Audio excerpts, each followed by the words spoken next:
प्यारे बच्चों, क्लास 11 के लिए परीक्षा उपयोगी सब्जेक्टिव इम्पोर्टेंट क्वेश्चन आप लोगों को वीडियो के माध्यम से बता रहा हूँ। पूर्व में मैंने माद मादिका बहुलक, माद विचलन, परमाप विचलन सारा का वीडियो बना दिया है। आप लोग उसको प्लेलिस्ट में या फिर डिस्क्रिप्शन में दिए हुए लिंक से या ऊपर आई बटन से भी आप लोग देख सकते हैं। हम लोग निर्धनता चैप्टर से महत्वपूर्ण ऑब्जेक्टिव क्वेश्चन को देख रहे थे। ये वीडियो का थर्ड पार्ट है जिसमें हम लोग महत्वपूर्ण क्वेश्चन को देखेंगे। शुरू करने से पहले आपसे निवेदन है कि अपने चैनल इकोनॉमिक्स प्लस पर नए हैं तो चैनल को जरूर सब्सक्राइब कर ले और बेल आइकन दबाकर ऑल नोटिफिकेशन ऑन कर ले और अर्थशास्त्र के बच्चों तक यह वीडियो जरूर शेयर करें ताकि वे भी इससे लाभान्वित हो सके। तो चलिए हम लोग आज कुछ नया सीखते हैं।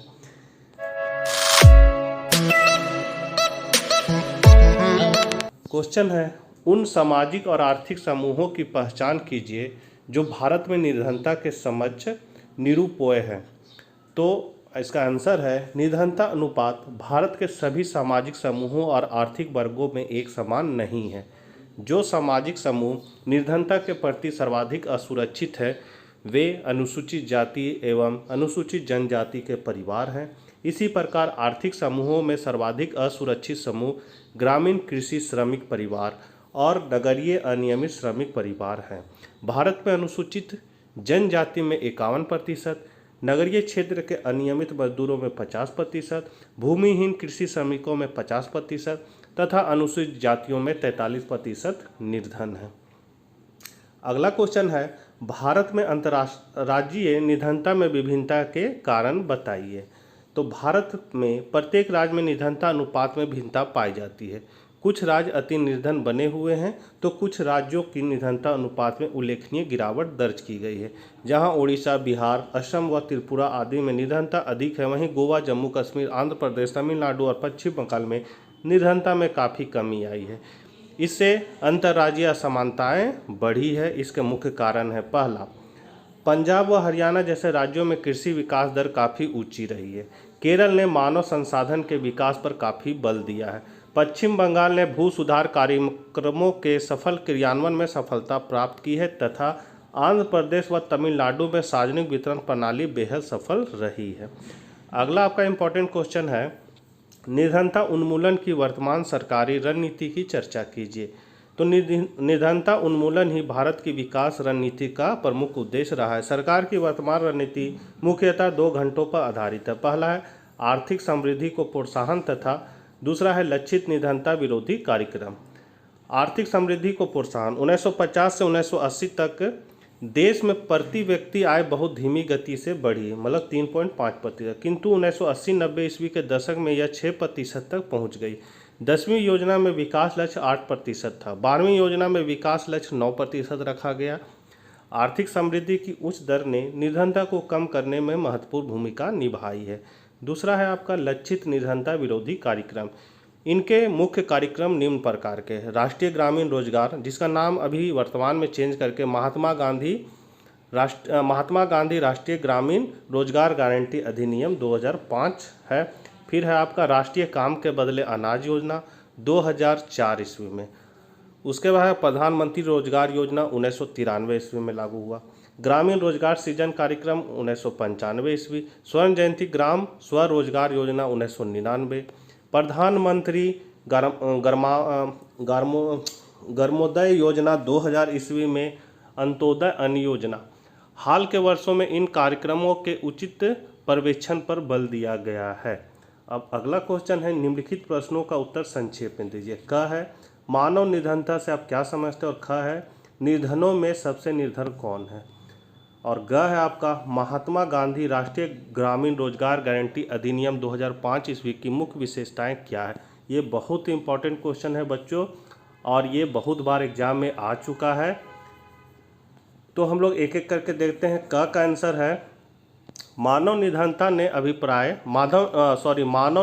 से अभिप्राय मनुष्य का जीवन, स्वास्थ्य और कुशलता के लिए न्यूनतम आवश्यकताओं की आपूर्ति न कर पाना है, परंतु आधुनिक समय में निर्धनता को निरक्षरता स्तर, कुपोषण के कारण रोग प्रतिरोध की कमी, स्वास्थ्य सेवाओं की कमी, रोजगार के अवसरों की कमी, सुरक्षित पेयजल एवं स्वच्छता तक न पहुंच पाने के संदर्भ में जाना जाता है। खा का आंसर है निर्धनों में सबसे निर्धन अनुसूचित जनजातियों, नगरीय अनियमित मजदूर, ग्रामीण खेतिहर मजदूर तथा अनुसूचित जातियां आदि है। और ग है महात्मा गांधी राष्ट्रीय ग्रामीण रोजगार गारंटी अधिनियम 2005 ईस्वी की मुख्य विशेषताएं निम्नलिखित है। पहला, यह अधिनियम देश के 200 जिलों में प्रत्येक परिवार को वर्ष में 100 दिन के सुनिश्चित रोजगार का प्रावधान करता है। दूसरा, धीरे धीरे इस योजना का विस्तार 600 जिलों में किया जाएगा। तीसरा है प्रस्तावित रोजगारों का 1/3 रोजगार महिलाओं के लिए आरक्षित है। और चौथा, यदि आवेदक को 15 दिन के अंदर रोजगार नहीं दिया जा सका तो वह दैनिक रोजगार भत्ते का हकदार होगा। अगला इंपॉर्टेंट क्वेश्चन है बच्चों, निर्धनता के विभिन्न आयामों को बताएं। तो निर्धनता के अनेक आयाम निम्नलिखित है। पहला है आर्थिक आयाम, जिसमें है भूखमरी, आश्रय का ना होना, नियमित रोजगार की कमी। सामाजिक आयाम में आपका है निरक्षरता स्तर, कुपोषण के कारण रोग प्रतिरोधी क्षमता में कमी, स्वास्थ्य सेवाओं की कमी तथा सुरक्षित पेयजल एवं स्वच्छता तक पहुंच में कमी। अगला इंपॉर्टेंट क्वेश्चन है बच्चों, ये आपका 5 नंबर में क्वेश्चन आएगा। भारत में निर्धनता के प्रति सर्वाधिक असुरक्षित समूहों की विशेषता बताएं। तो भारत में असुरक्षित समूहों की प्रमुख विशेषताएं निम्नलिखित है। पहला है अनुसूचित जाति एवं अनुसूचित जनजाति के परिवार, ग्रामीण कृषि श्रमिक परिवार, नगरीय अनियमित मजदूर परिवार निर्धनता के प्रति सर्वाधिक असुरक्षित है। इनमें निर्धनता के नीचे जीवन यापन करने वाले लोगों का प्रतिशत भारत के सभी समूहों के लिए औसत प्रतिशत 26 से अधिक है। यह अनुसूचित जनजातियों में 51, नगरीय अनियमित मजदूरों में 50, भूमिहीन व कृषि श्रमिकों में 50 तथा अनुसूचित जातियों में 43% है। तीसरा है ये समूह आर्थिक व सामाजिक सुविधाओं से वंचित हैं। चौथा है अनुसूचित जनजाति परिवारों को छोड़कर अन्य सभी तीनों समूहों में 90 के दशक में कमी आई है। अगला क्वेश्चन है बच्चों, निर्धनता को परिभाषित कीजिए, इसके मुख्य स्वरूप बताइए, निर्धनता का आकलन कैसे किया जाता है। तो निर्धनता का अर्थ एवं परिभाषा। तो निर्धनता का अर्थ उस स्थिति में है जिसमें समाज का एक भाग अपने जीवन की आधारभूत या न्यूनतम आवश्यकताओं को संतुष्ट करने में विफल रहता है। इन आधारभूत या न्यूनतम आवश्यकताओं में भोजन, वस्त्र, मकान, शिक्षा एवं स्वास्थ्य संबंधी न्यूनतम मानवीय आवश्यकताएं सम्मिलित होती है। इन न्यूनतम आवश्यकताओं को पूरा न होने पर मनुष्य को कष्ट होता है, इसके स्वास्थ्य का स्तर गिरता है, कार्यकुशलता का ह्रास होता है, उत्पादन की हानि होती है, आय कम होते, इस प्रकार निर्धनता और उत्पादन के निम्न स्तर का दुष्चक्र बन जाता है। परिभाषा, निर्धनता से अभिप्राय है जीवन, स्वास्थ्य तथा कार्यकुशलता के लिए न्यूनतम उपभोग आवश्यकताओं की प्राप्ति की अयोग्यता। निर्धनता के स्वरूप। तो निर्धनता को 2 रूपों में समझाया जा सकता है, सापेक्षिक निर्धनता और निरपेक्ष निर्धनता। सापेक्ष निर्धनता है, सापेक्ष निर्धनता से आशय विभिन्न वर्गों, प्रदेशों या दूसरे देशों की तुलना में पाए जाने वाली निर्धनता से है। मतलब हम भारत का तुलना यदि दूसरे देश से करेंगे तो वहाँ हम देखेंगे कि निर्धन कौन है।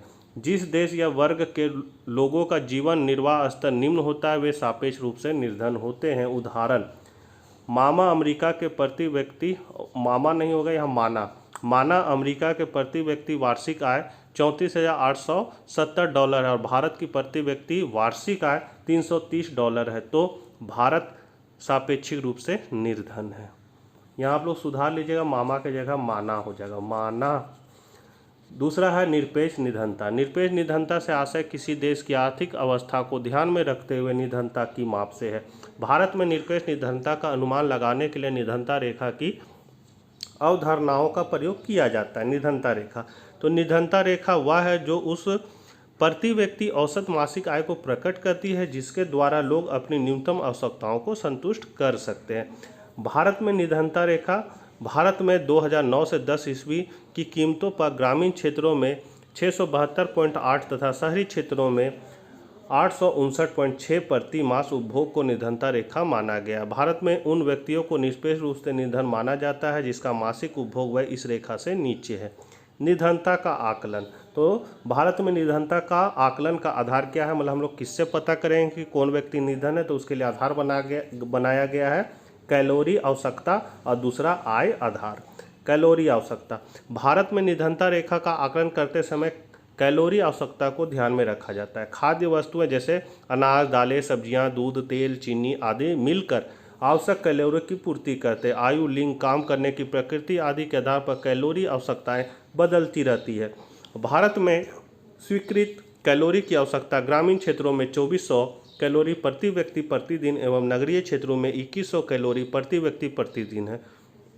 चूँकि ग्रामीण क्षेत्रों में रहने वाले लोग अधिक शारीरिक कार्य करते हैं अतः ग्रामीण क्षेत्रों की कैलोरी आवश्यकता शहरी क्षेत्रों की तुलना में अधिक मानी गई है। दूसरा है आय आधार। तो खाद्यान्न, चीनी व तेल आदि के रूप में इन कैलोरी आवश्यकताओं को खरीदने के लिए प्रति व्यक्ति मौद्रिक व्यय को कीमतों में वृद्धि को ध्यान में रखते हुए समय समय पर संशोधित किया जाता है। निर्धनता रेखा का आकलन समय समय पर प्रतिदर सर्वेक्षण के माध्यम से किया जाता है। ये सर्वेक्षण NSSO द्वारा समय समय पर कराए जाते हैं। तो बच्चों, ये वीडियो का 3rd पार्ट था। आगे भी निर्धनता चैप्टर में इम्पॉर्टेंट क्वेश्चन है जो मैं नेक्स्ट वीडियो में आप लोगों को बताऊंगा। तब तक के लिए आज्ञा दीजिए। Bye bye.